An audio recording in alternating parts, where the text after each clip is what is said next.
उन्हाळ्यातली चर्चा. भावांनो, सुट्ट्या जेव्हा लागायच्या, तेव्हा पोरं एकच चर्चा करायचे.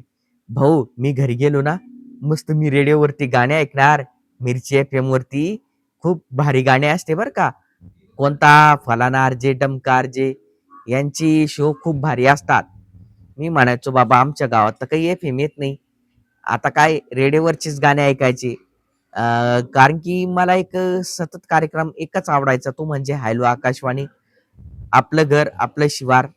कारण की याच्यामध्ये शेतीविषयी खूप छान माहिती असायची आणि जगातल्या घडामोडी हे मला ऐकायला खूप छान आवडायचं.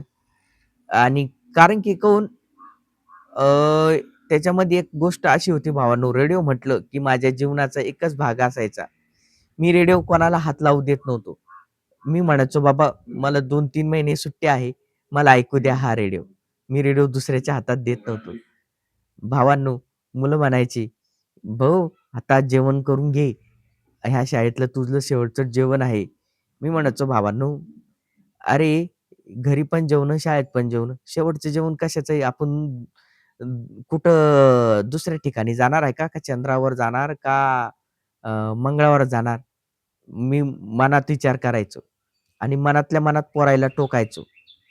पण भावांनो, जसे-जसे पोरांचे वडील घरी यायचे घ्यायला यायचे शाळेमध्ये, तसे-तसे पोरं आनंदित व्हायचे. भावांनो, मी सुट्ट्यामध्ये घरी गेलो. मुलं म्हणायचे, "बाय बाय दिलीप." आणि लोकं माझ्याकडे रस्त्याने विचारायचे, "का रे बाळा, तू कधी आला?" मी म्हणायचो, "मी आजच आलो." "परीक्षा झाली ना?" "हो." "यंदा तू आता 5वी ला आज असेलच." "हो," म्हणलं, "मी यंदा 5व्या वर्गात जाणारच."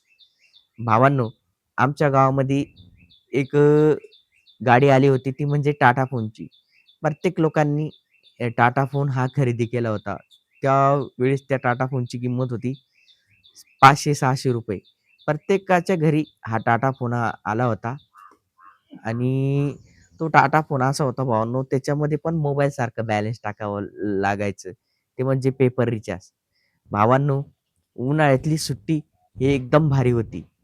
मग कशी वाटली माझी उन्हाळ्याची चर्चा? हे कमेंटमध्ये सांगा भावांनो.